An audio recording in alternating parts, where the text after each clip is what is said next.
you remember how you made your first steps? Probably not because you were too young, but I'm pretty sure that your parents held your hands as you made your first attempts. Today, we will see how we can hold the hands of the computer so it can take its first steps.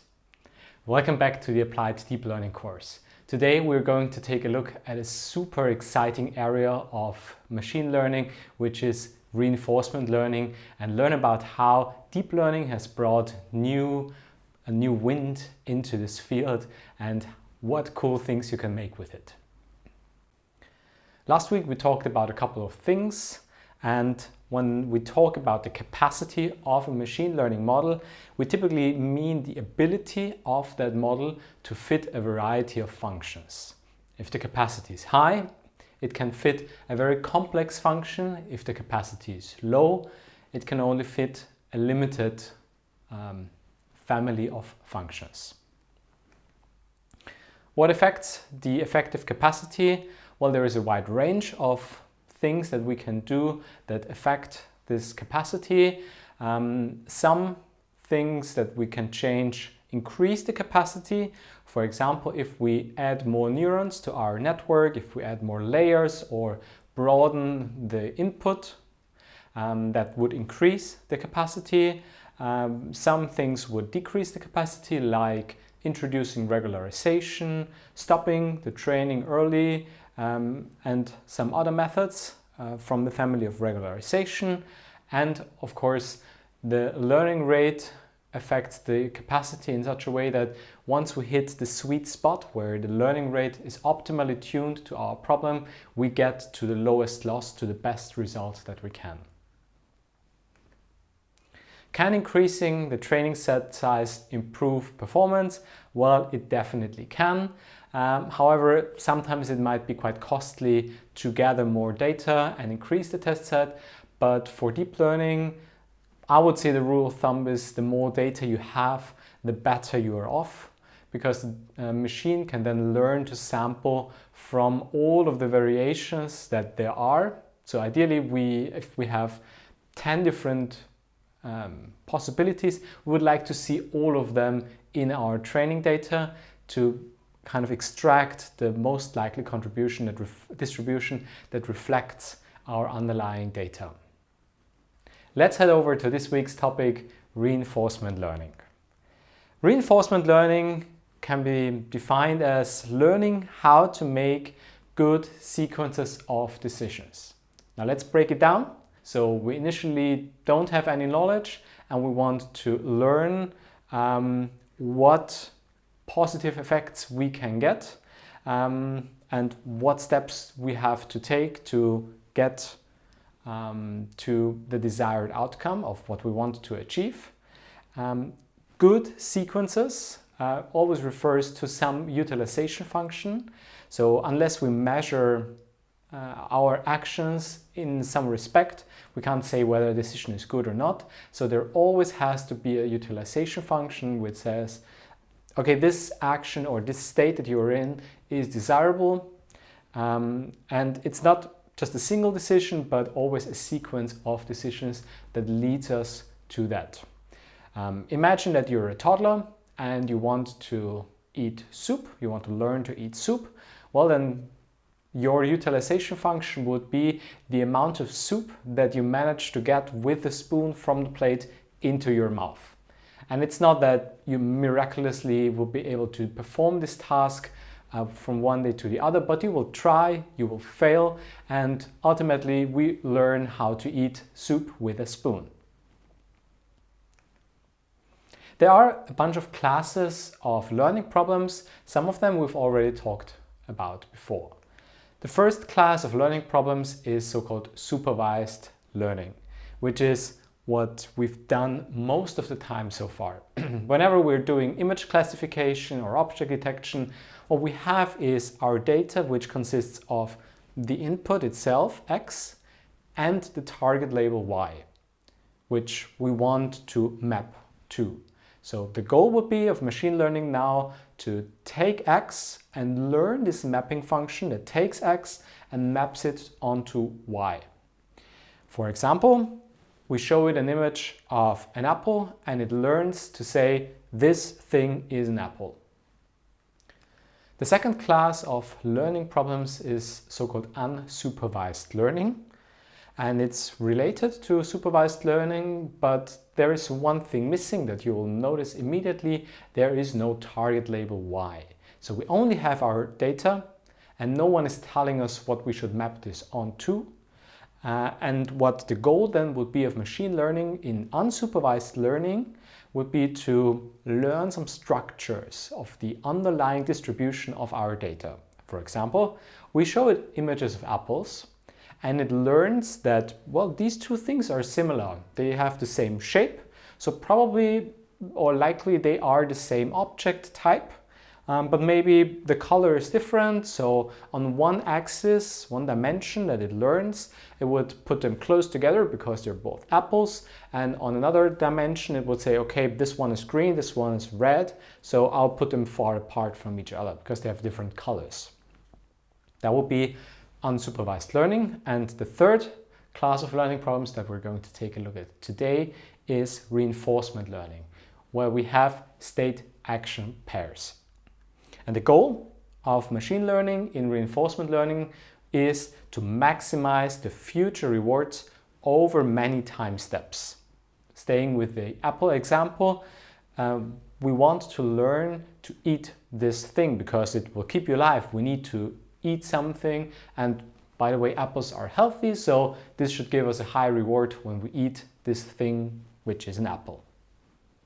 There are some challenges in reinforcement learning that it shares with other machine learning challenges that we've already seen, but some challenges are quite unique. The first thing that it shares with what we've seen before is optimization. We also want to get to a low loss. We want to try to make good decisions. And in our case, this decision is measured with a utilization function. So we want to take the sequence of decisions that yield the best outcome that we can possibly achieve here. Or at least you would like to have a strategy which brings us close to that best outcome. The second challenge is the one of delayed consequences. So whenever you take actions, the rewards that you receive from that action might be received long after you've actually taken that action. So, you take an action now, you go to bed, but only 8 hours later you feel refreshed. So one of the most challenging issues with these delayed consequences is the so-called credit assignment problem. What is the credit assignment problem? When you have a sequence of actions, it's very challenging to determine which exact actions led to this positive reward. And because in that sequence of actions that you took, there might be a whole bunch of actions that did not bring you closer to your goal, but you took them anyway because you had to take them. For example, imagine that you can either listen to this lecture now or play a computer game. Well, one of these things will give you immediate reward. The other one probably, or maybe not. Let's see. Hopefully both of them will give you some reward. So when you think about delayed consequences, one really problematic issue is that if the agent performs well, so if you're doing quite well for some time, but at the end you're failing, what we would do is that we kind of say, don't do this again, because you failed at the end.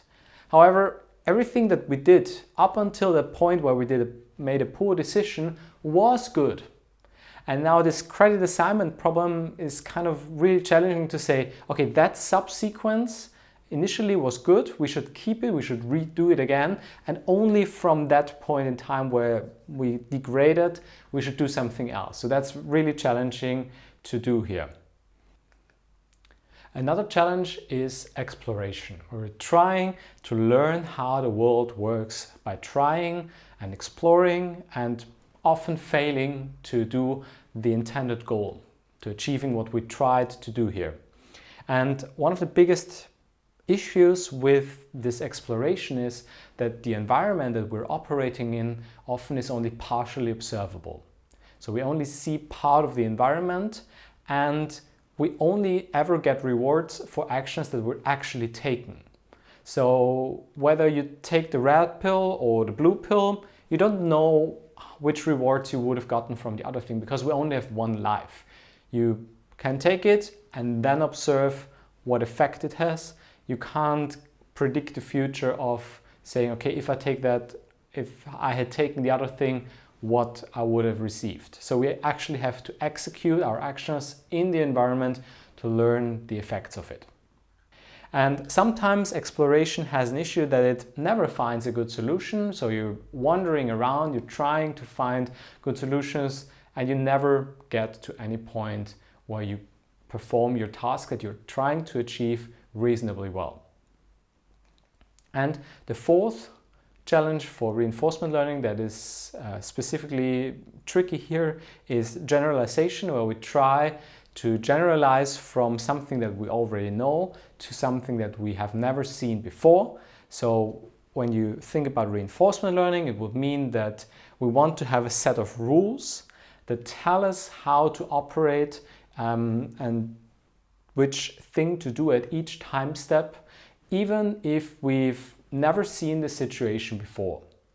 And pre-programming this kind of all possibilities of actions that I can potentially take is very often untractable. So we have to find other means to generalize well.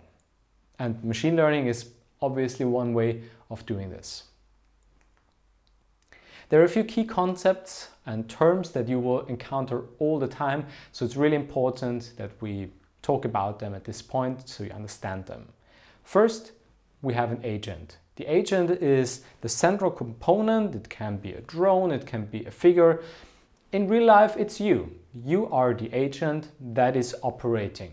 And you're not operating in the air, you're operating in a certain environment. So an agent, if you think about a computer game, could be your figure, your character that you're moving around, and you have this virtual world. If you think of simple board games, the agent would be the player and the environment would be the chessboard with its figures. And you as an agent can take a move in that environment. Which brings us to the next thing. You can take actions. And the action has a certain time step. So your action happens at a particular moment in time. So we would say it's the action A, T, at the time step T. And whenever we take an action, we are able to observe the environment back and see how the environment has changed by saying, okay, now what we can see is the state in the next time step. So the state as T plus 1 after we took an action. So we moved the bishop and now we see a new state in our chessboard. And what we typically also get back from the environment is a certain reward. So whenever we take an action, we will have to determine according to our utilization function whether it was beneficial to us or not. So that's the reward. And as I said before, the reward that we're getting here, just to make sure that you don't get confused, the reward is also based on a time step, but you might not have an immediate reward, but there could be delayed consequences. So the reward that you're actually getting could happen much later after you took an action. Another key concept is the so-called total reward. So the reward that we get from each time step, we can basically just sum up all the rewards that we are seeing into the future. That sounds a bit obscure, but think about the following. When you play a game, what you can do is you can just record the game. And once you've recorded the entire game up until the end, you can determine the reward for each individual step. So maybe you beat some other figure in the middle of things, so you receive a reward for that. Or if you think about Pac-Man, you're moving around, you can eat these coins or these small things along the way, these breadcrumbs, and they'll give you rewards on the way. And then you can just sum it up, all of these rewards. It's always depending on your environment and your task, but you can just build the sum of all the rewards that you will see into the future from starting at a certain time step. One of the problems is that given a potential unlimited time series, that total reward could get infinite. So like we're just adding more and more and more rewards. So what we can do instead is add a discounting term, a discounting factor gamma, which decreases the rewards that we're seeing over time. So whenever we get an immediate reward, we have a higher value here, a higher discounted reward, as opposed to rewards that we're seeing far into the future. And depending on this discount factor, we can adjust how much we want to be gratified for things that happen in the future or immediate rewards. Just a quick side note, if you have issues with procrastination, it's probably because of this discounted total reward that is going on in our brain. Because I love this term, I came across it recently, which is called the instant gratification monkey that we all have in our brain, which says do something that gives you immediate rewards. So if you play a computer game, that will give you an immediate reward because the computer game is designed to give you this reward. Whereas listening to this lecture will give you a reward maybe later when you complete your project and you're really proud of what you've achieved, or when you're at work in maybe some time in the future and you can profit from the knowledge that you've gained here. But your instant gratification monkey will always drive you to do the things that give you instant rewards. That's why we tend to do things and procrastinate sometimes. But just a quick side note. To the last few key concepts that you should really be familiar with. The first one is the so-called quality function. The quality function, or abbreviated Q function, you will see all over the place. It's the reward that you can expect when you perform an action A in state S. Quite clear? So we say we're in state S. What reward can I expect when I take one particular action? The second function that we're discussing often is the so-called value function. The value function is kind of the average reward that we're expecting when you're currently in a state S.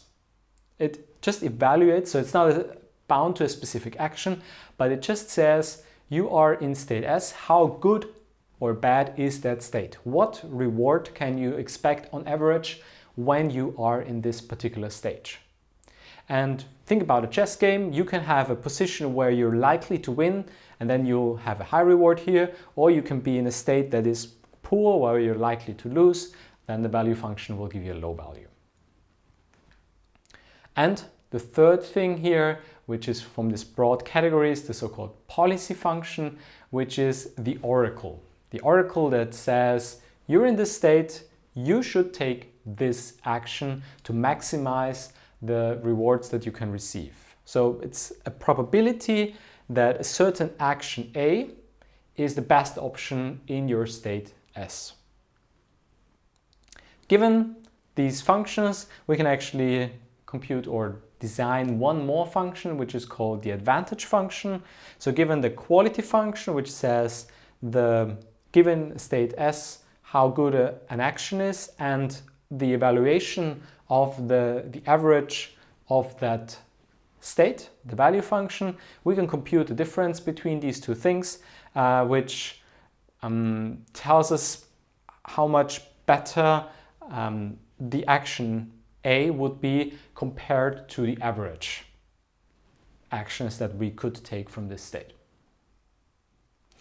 One of the hardest things about these functions is that in theory, well, they all make sense, but it's really hard to come up with these functions and kind of design them for your problem to work really well.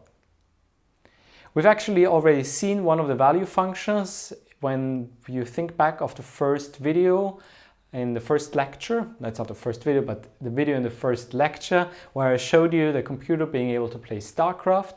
And when you take a look here at the right bottom here, the outcome prediction, there you go.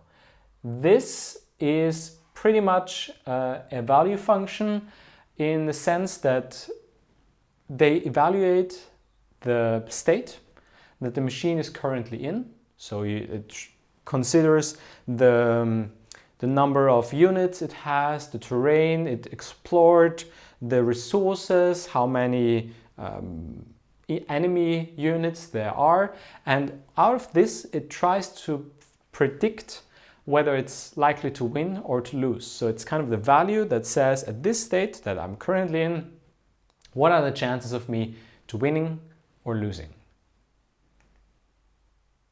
If you have a Q function, if you can magically come up with a Q function for your problem, how would you get from that Q function, which says a particular action in the state gives the highest reward, to that action? So given the discounted total reward, you can say, okay, the Q function captures the expected total future rewards an agent can achieve when taking an action A in state S. So it's the expectation of this total discounted reward. And when we have such a function Q, that is the expectation of this total reward, what we can do is we can say, okay, a policy function to say which action I should actually take is basically just taking whatever action gives us the highest reward. So we take the argmax of Q given a certain state. And that is the simplest way how we can get from the Q function to an action. By kind of reformulating it, it has a simple policy that gives us a particular action. And reinforcement learning, the biggest challenge is to find such a Q function or a policy function. Let's talk about deep reinforcement learning, and what we've seen so far was mostly the overall and basic ideas about reinforcement learning. So let's see how deep learning made a twist in this. Deep reinforcement learning algorithms are typically divided into two broad categories. One would be value learning. We're trying to find exactly this Q function that I've just been talking about. So we're trying to learn the Q function somehow, and given a Q function, we can take the policy that we've just said of taking the argmax A, the action that gives us the highest reward in each state, and applying that. Whereas a policy learning function, policy learning algorithm would say, okay, please directly learn the policy which says which action I should take. So we learn a probability distribution of actions, and then we sample from that probability distribution, which if it learns the perfect underlying distribution, which always says which step to take, it will give us the perfect outcome.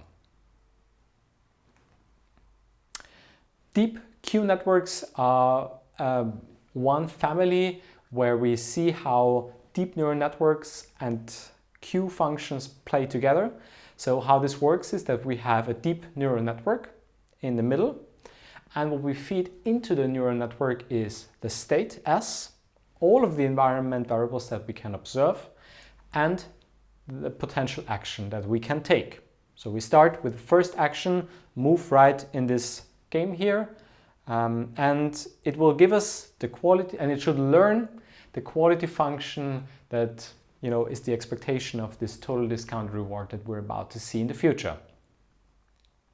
One thing that when you think about this architecture, it's quite costly, because for each possible action that we can take in our environment with our agent, we have to run it through this network. So we can make a better job here by reformulating the problem and only feeding in the state S through our neural network and predicting the Q functions for all potential actions that we can take at the same time. Therefore, we only have to run through our model once. One thing that you'll realize here this only works for if we have a discrete set of actions that we can potentially take.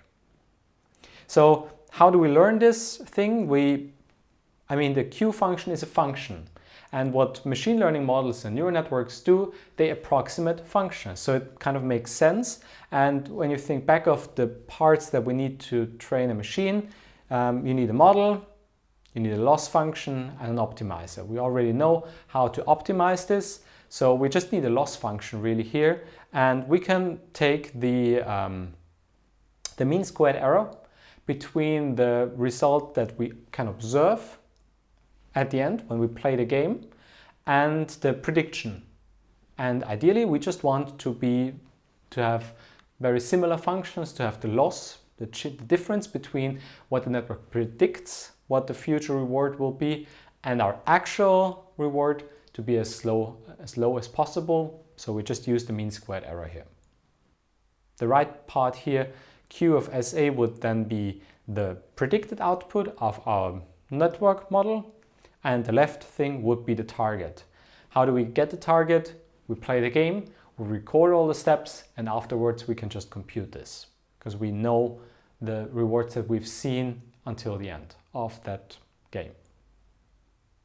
Deep Q networks work exceptionally well for a wide range of problems, and they've been shown to work also really cool and really good for Atari games. So if you're a fan of these old Atari games, you will be delighted by learning that computers can play them quite well. Most of them even better than humans. So how do they work? They have their input is the game board. For example, the image, the actual image of that game board.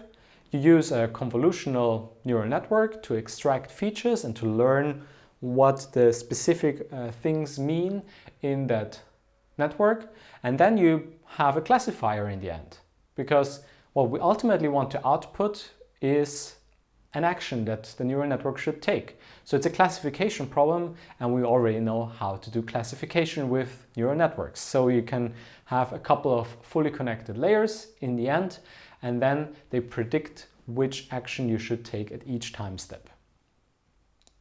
And DeepMind, they have been working on this for a long time now, have shown that it works for a wide range of situations.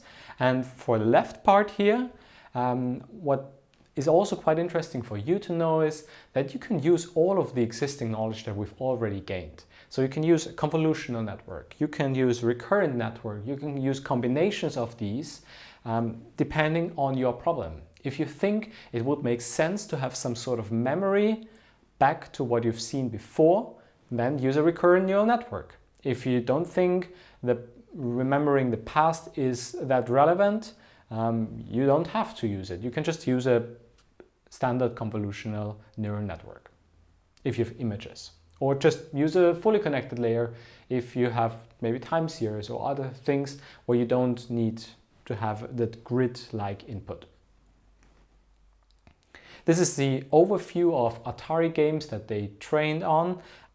So we can see that there is a wide range of games on the left of this bar here, which says at human level or above, like boxing or breakout, the game where you have moved the paddle and you have to kick blocks at the top. So at these games, the computer can play exceptionally well, even better than we humans can do. And there is a threshold where it performs worse. You might ask yourself, what is the reason that it performs better in certain situations and worse in other situations? That is a really interesting observation, which is the keyword which brings us to the reason: observability. The computer can perform really well if the environment is fully observable and it sees everything that's on the board and can use that knowledge to make a decision. However, if the environment is only partially observable, or the rewards are being received very late in the episode, in the game that we're playing, the computer has a really hard time playing this game.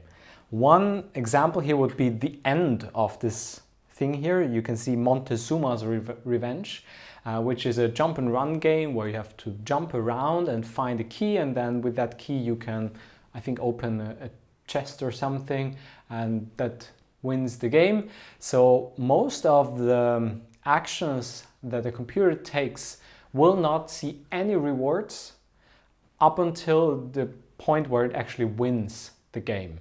So it tries so many random actions and fails. It falls down to the floor or gets eaten by the monster that is flying around, that it virtually never manages to get that key and open the chest or open the door. I'm not sure what the goal of the game is, but it has a really hard time playing that game. There are some downsides of Q-learning. So we can only handle limited complexity. So modeling scenarios with large or continuous action spaces is not really possible, because think back, we have a discrete output of actions that we learn to predict with our Q function. If that is very large, we have a very difficult classification problem, because we have so many potential outputs that it's hard to make a good decision here. What you can do if you have, for example, a continuous action space, like think you're driving, working on a self-driving car, and you're adjusting the steering wheel.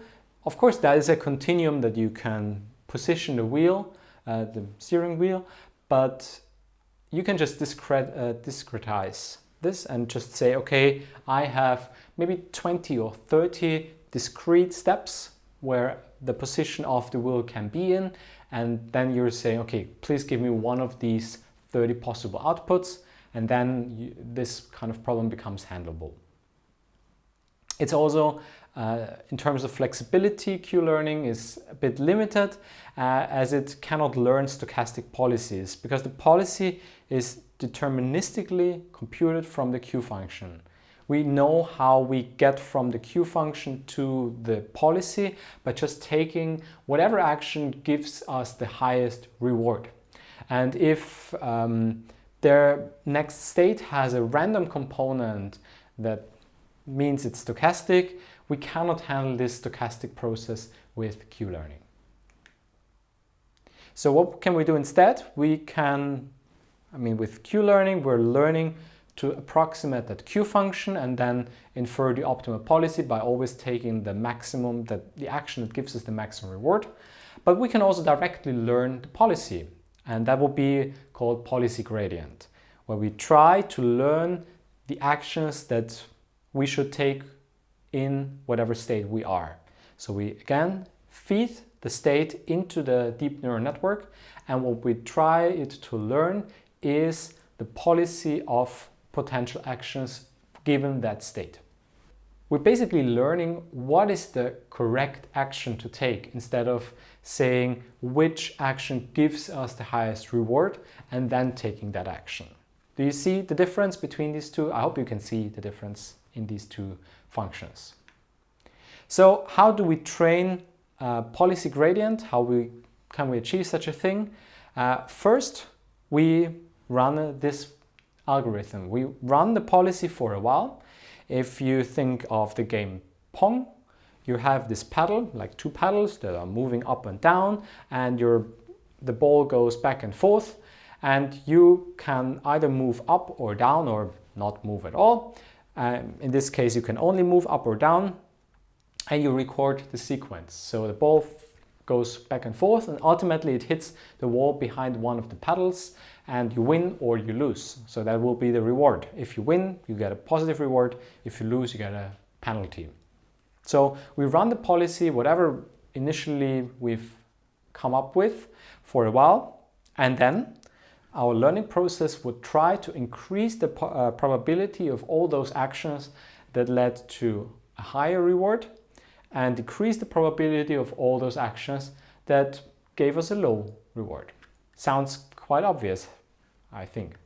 So how does this look like in code or in pseudocode? The function reinforce goes in the following way. We initialize our model parameters, our policy, and then we run this policy. And each run here is called episode. So whenever we start our agent in the environment up until the point where it terminates, either because we win the game or we lose the game, or we just say stop at this point. That is what we call an episode. So we can have a bunch of episodes that we're collecting, and if we ran this 4 times and learn on these 4 episodes, we can group them into a batch of episodes. So each episode is a collection now of state, action, reward pairs, because we knew the states that we passed through, we know the actions that we've taken, and the rewards that we're seeing ultimately. Now what we can do is we can update the parameters that in the following ways. So we compute the gradient here by multiplying the log likelihood of a certain action in a particular state with the expected discounted reward. So the left part here, the green part, would be the log likelihood of the certain action in a state, multiplying with the expected discounted reward from that point in time. So that is our gradient, and we can compute the backprop step here. And once we have like our update, our gradient, we can update our parameters with the gradient in the same way that we've already seen it before. When we're training reinforcement learning, we can apply the so-called greedy exploration or epsilon greedy exploration. So you can start, or you can basically do 2 things. Either you just take a random action in your environment, which would be the exploration phase, where you do whatever you want, walk in a random direction and explore different areas of the environment that you maybe haven't been before. And you can say, okay, there is a certain probability epsilon with which I will go this path, and just take a random action. And the second path you could do is exploit the knowledge that you've already gained from previous learning phases, and say with a probability of 1 minus epsilon, we pick the top action of the policy. And the way how you can train now is by reducing that epsilon, so starting with a pure exploration, setting the epsilon value to 1. So we only take random actions, and over time we reduce that value of epsilon until we end up at a point where we only follow the policy and do not take any random action anymore.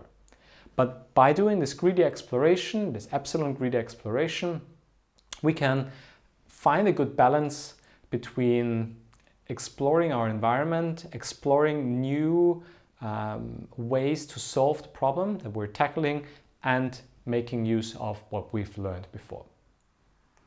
When you think about the rewards that we're getting from our training, we often have an issue that we only get sparse rewards. We might only get rewards at the end of the episode.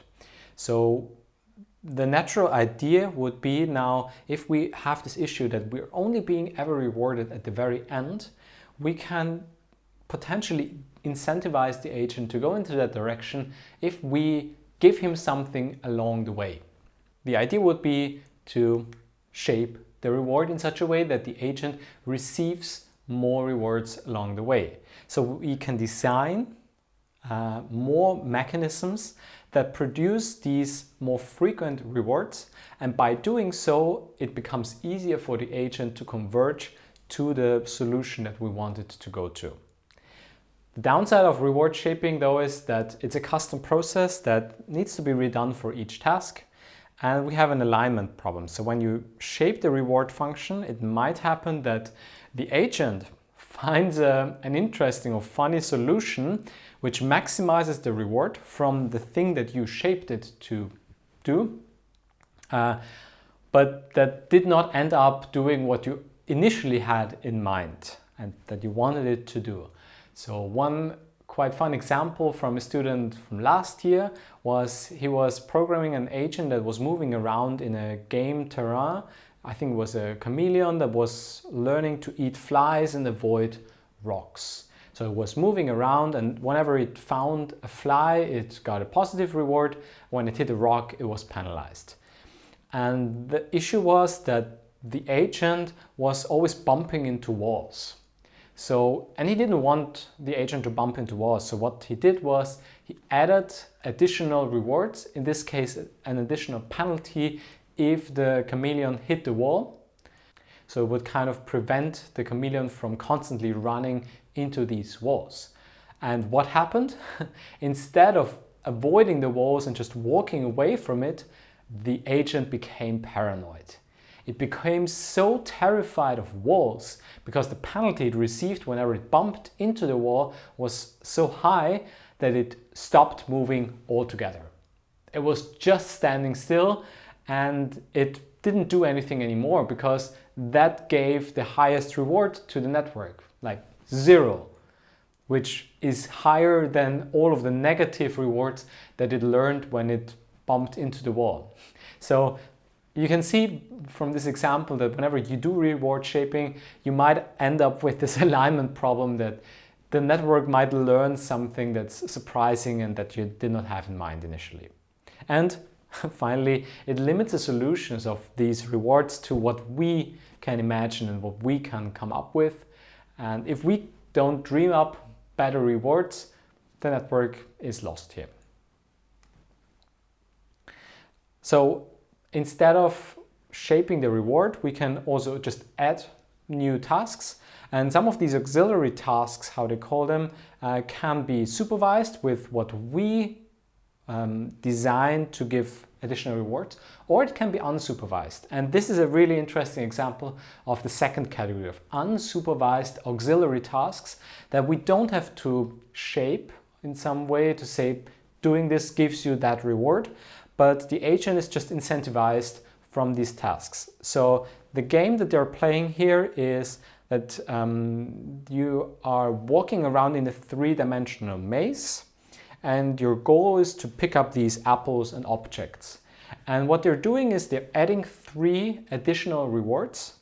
The first would be B here, which is the so-called pixel control. The pixel control learns to maximize the change of pixel intensity.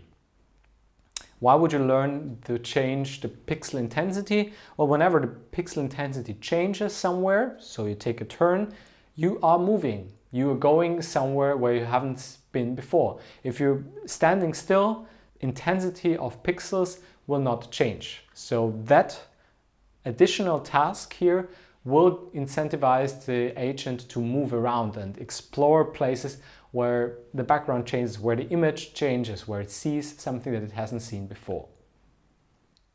The second thing that they add here on the right bottom is the reward prediction, where given a few frames from the past, it tries to predict the reward it will get in the next step. So it saw the last few steps, say, okay, what is the likely prediction that I'm going to see in the next step?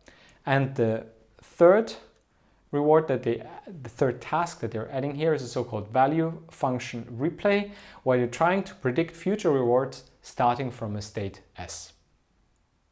So let's take a look at how this looks like.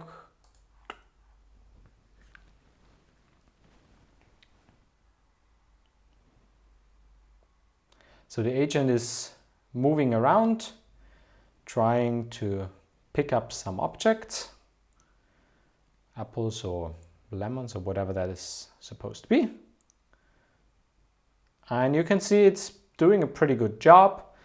Eventually it runs into these funny objects that teleport it to a different place. So yeah, these red funny shaped things.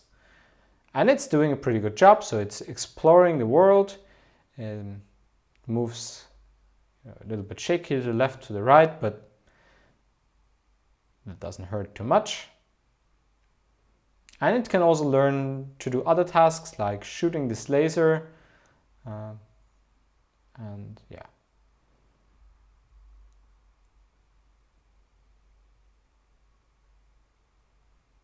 Now comes the interesting part where they visualize what those auxiliary tasks internally contain. So you can see the pixel control on the right. The pixels that change intensity are kind of the sky, and some other parts. You can see the reward prediction. So at the right half of the image, you see that whenever it eats an apple or is shortly before eating an apple, it kind of predicts whether it will get a reward or not. And at the right bottom, you see this value function replay, where kind of the value that it predicts, the reward, goes up and down. Another interesting technique is so-called curiosity-driven exploration. You can extract features from the current frame into a latent space.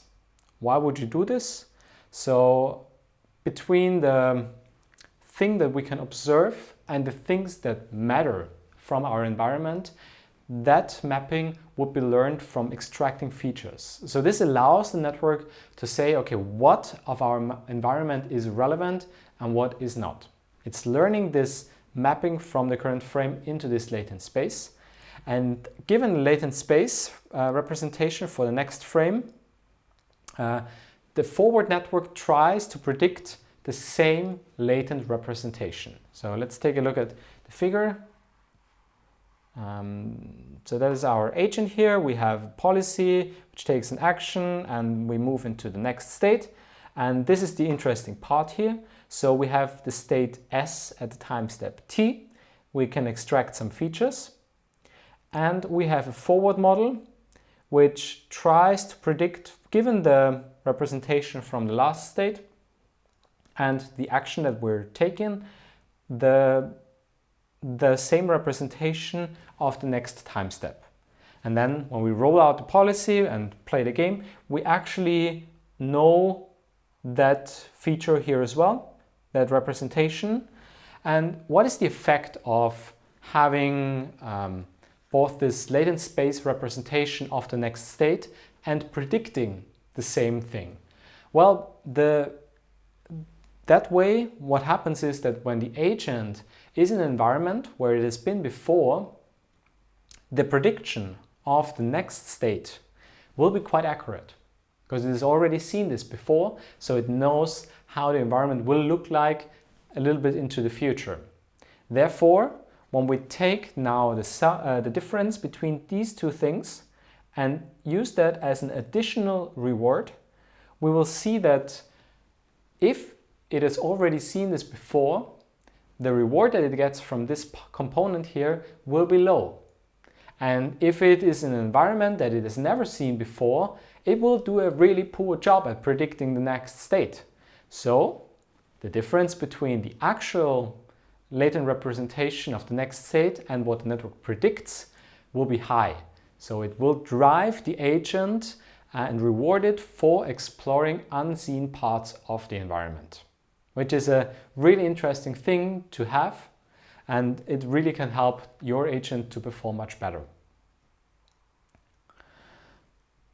So it kind of saying that getting your agent to intrinsically explore the environment is a crucial part and can really help you in many settings. One more thing that you can see here is the so-called inverse model, which is also an interesting idea.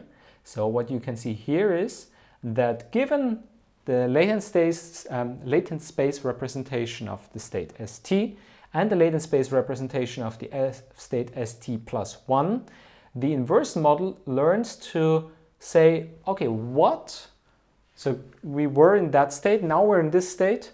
What was the action that we took to get from that state to the next state? And what this really helps with is the following. If we extract meaningful features from our environment, we can actually learn with this inverse model to it helps to distinguish all of the environment variables that were relevant and that we could influence with our actions and distinguish them from everything that we don't have any control over.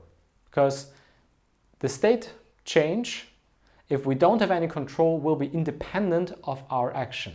So if we predict the inverse action that has been taken and there is a causal effect, causal dependency between the state and our action, we will actually predict this here correctly. So we'll learn this and therefore ultimately learn which parts of the environment are relevant for us and which are not. Another really interesting idea is the hindsight experience replay. If you have an imaginary robot arm that you put in charge of moving objects around or kicking, and it's flying a little bit and it should end at a certain position that you want it to end. The problem is that when you train this for the first few episodes, it will perform very poorly. It will throw it somewhere, but probably not where you want it to land. So what happens? It fails, so no reward. What we can do now is pretend that wherever the object landed, it was not where we initially wanted it to land, but we can pretend and say, I wanted it to land exactly there. This is exactly what I ever wanted you to do.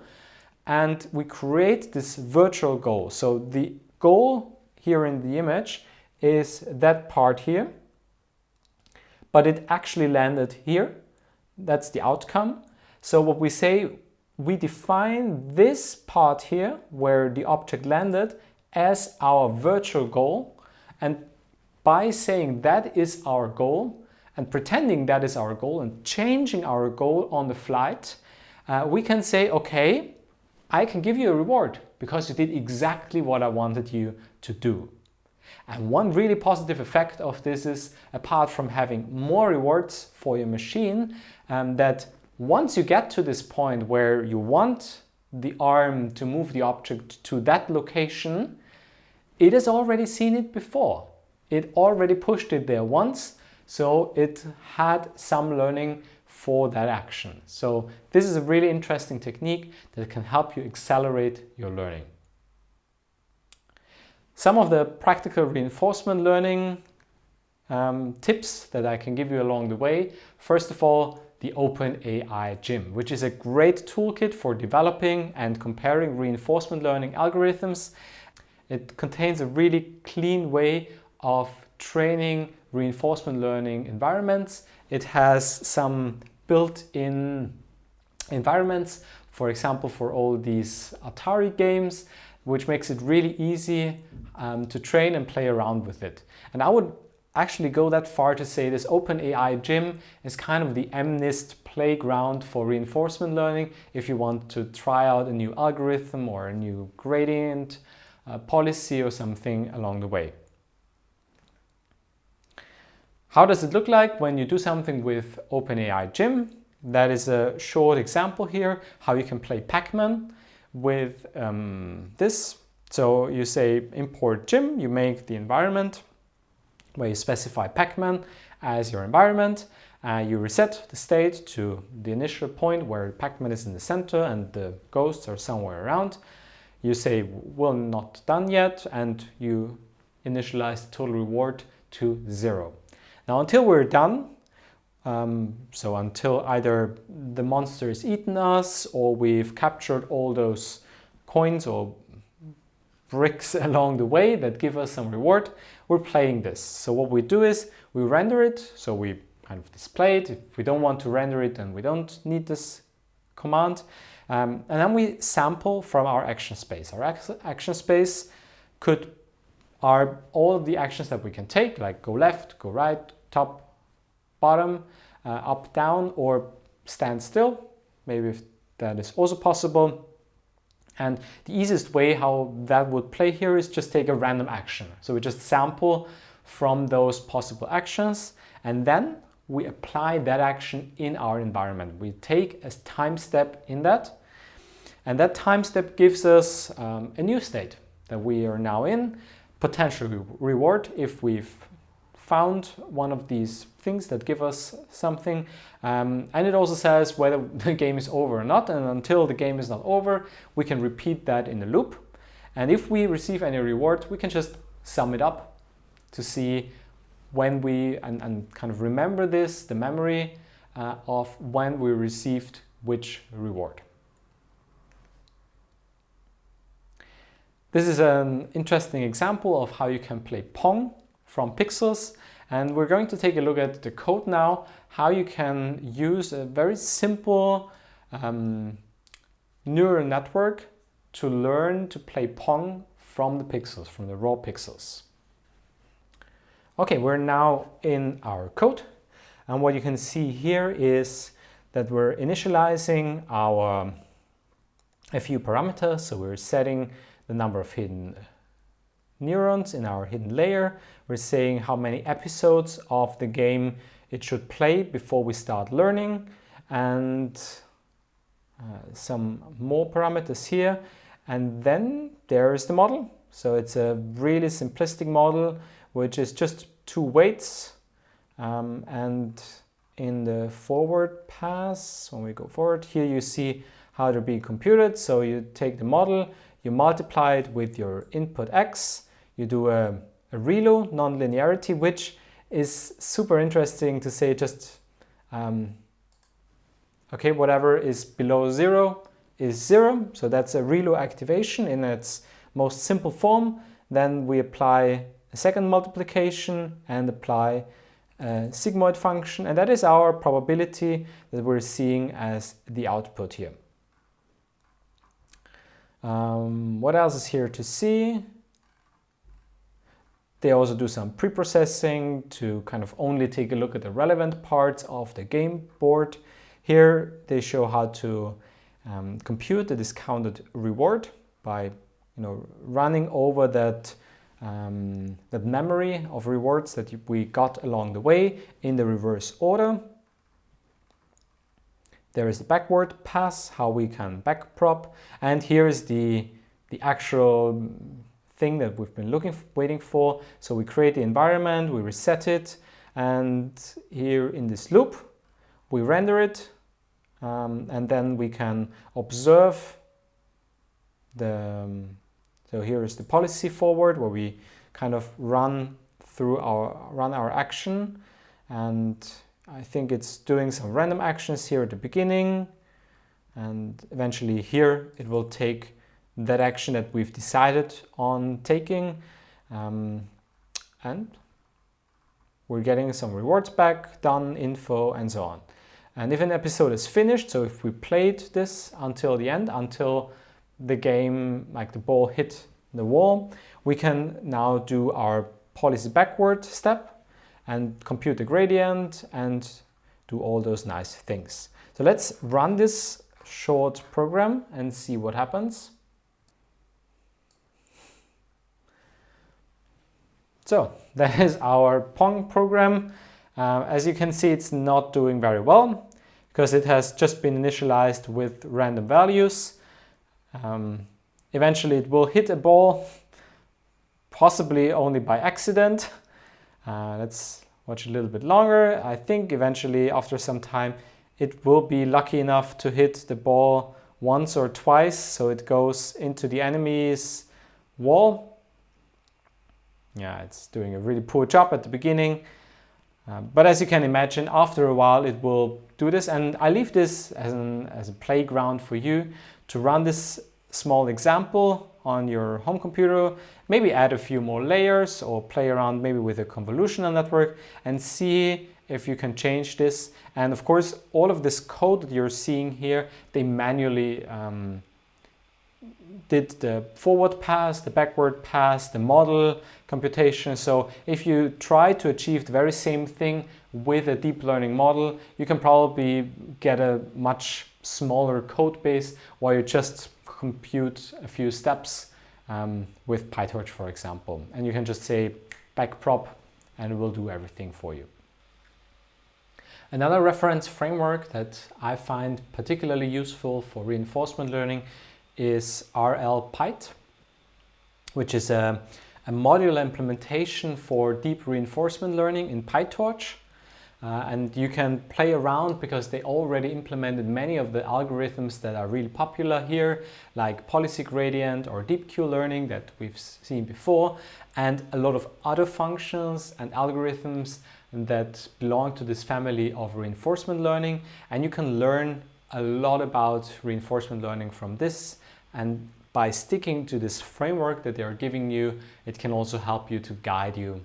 And just take a look at some of the examples of what they've done before to learn more about how to do this. If you want to learn more about policy gradient algorithms, I'm pretty sure that there are many new algorithms coming out on a regular basis where people have great ideas.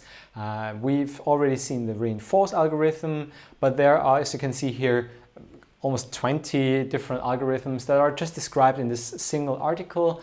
Check it out. It's really interesting to learn how the evolution of these different policy gradient algorithms are and what ideas went into it and how they designed it to add more information and find ultimately a better policy.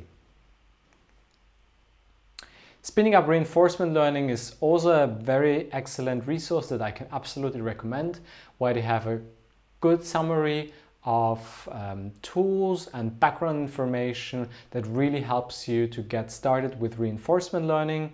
It's a great resource that you should definitely check out if you are doing a deep reinforcement project. If you're not doing one, you can check it out anyway. It's super interesting to take a look there, but bring along some time because you will want to continue reading and exploring what is on that website.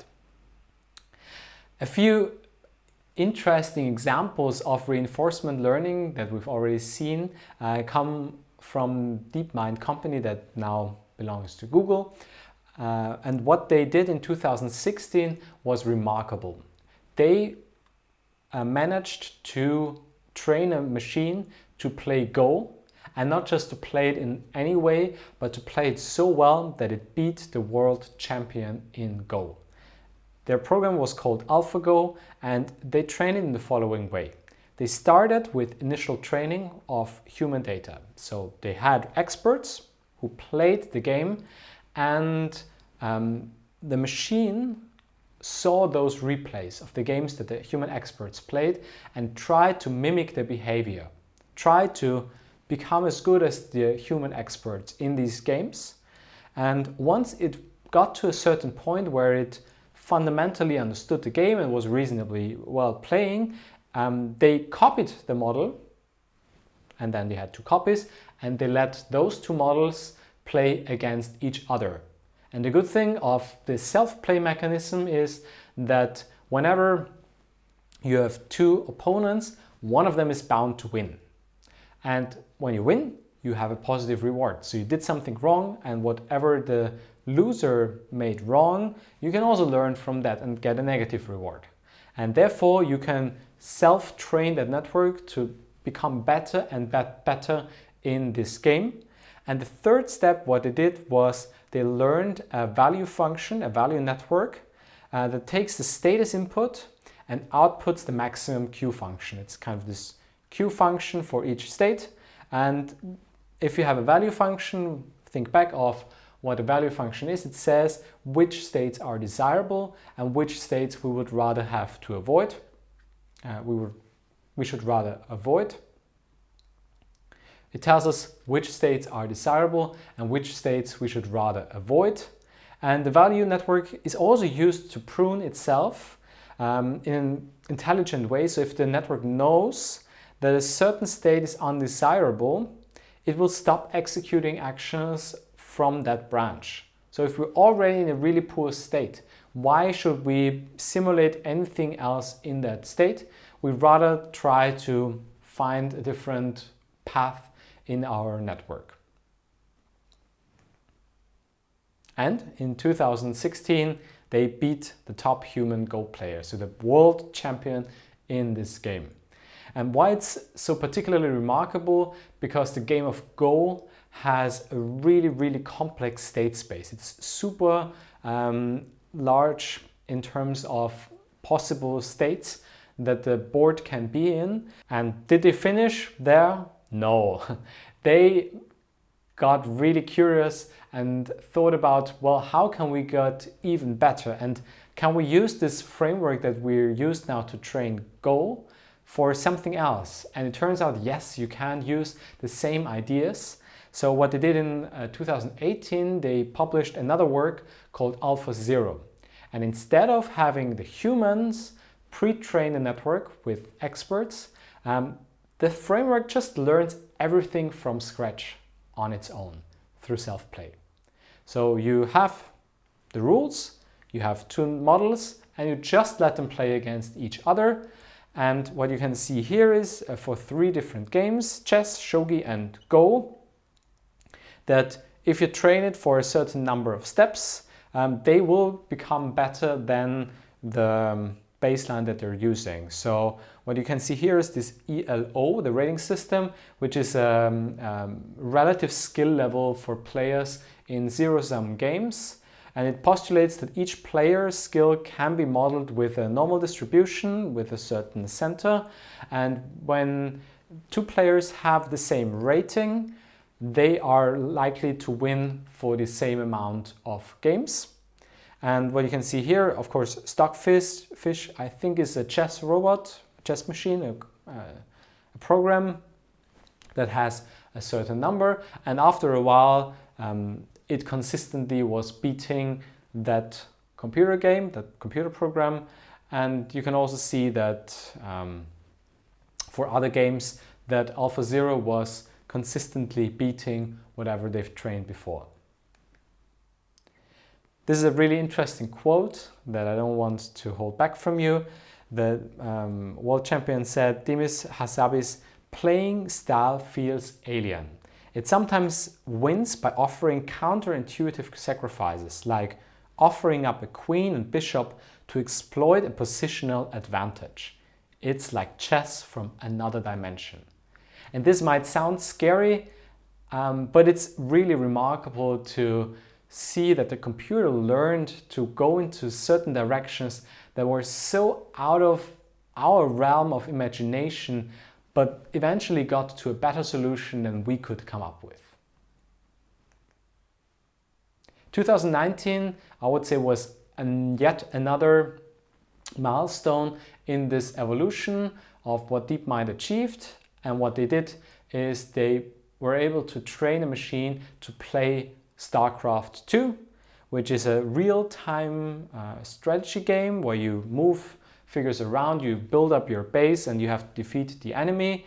And internally they used all sorts of nice things that we either have covered already or that we'll cover soon, like transformer networks, LSTMs, pointer network, and some other mechanisms. And they were able to beat also really world-class champions in this game. One video we've already seen was against this streamer Mana, who's one of the world best players in this game. And the network was able to beat him consistently.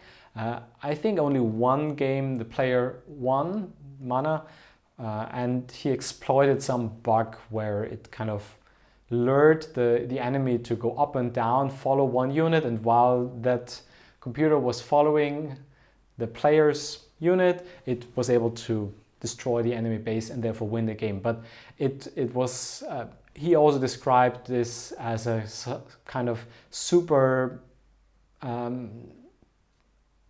extreme challenge, and that the computer was extreme, for example, in its micromanagement, that it kind of controlled each individual unit. And to make the game somewhat fairer, we have to acknowledge the fact that the computer can potentially do many clicks per second. So what they did was they actually restricted the computer to also only be able to, I don't know, perform 60 actions per minute. No, I think it was more, but like maybe 200 actions per minute. So you can kind of click 3 times per second, which I think is roughly what professional players do. They have really high speed on moving around, taking a look, and then controlling the units in their game. But still, I think it's really remarkable to see how well their computer performed here. One funny detail at the end here, they said that when you compare the amount of games that the machine has played against itself, it would correspond to a human playing time of 200 years. So if you played StarCraft 2 for 200 years, you better be good at this game. Summing up, reinforcement learning is a class of problems that operates on this state-action pairs that we've seen, where we have an agent in our environment and we perform an action in that environment, and then we can observe how the state of that environment has changed. The common functions that we're talking about and that we want to learn is either the Q function, which measures the expected rewards from taking an action A in state S, the value function V, which measures the expected rewards from that state S, which evaluates how good the certain state S is, or the policy function, which directly says what is the best action that you should take if you are in state S. For deep reinforcement learning, we typically distinguish between value learning or policy learning, or we either want to learn a Q function or directly the policy, and we've seen that we can reformulate this as a classification problem in many cases with deep Q networks to be able to predict certain policy. And there are many challenges along the way. I've only been able to cover a few here, but once you start working with reinforcement learning, you will realize there are way more. Some of the most challenging ones are this partially observable environment that we're operating in, where we have possible sparse rewards or late rewards. So whatever action we take might only have an effect far into the future. And if we don't know which action led to a certain outcome, it can be really hard to assign credit to certain parts of our action sequence that we took. So this credit assignment problem is really, really challenging. And finally, reinforcement learning can be seen as a sort of supervised learning, but on a continuously changing data set. So it's a classification problem, but instead of having the same data set running over and over again, we're seeing different data at each episode. I hope that what I've covered today about reinforcement learning was helpful for your project, and if you're not working on a project, that whenever you come across a really cool new idea, you can give reinforcement learning a go and play around and then use the knowledge that you've gained in this lecture. Stay safe, and I'll see you very soon.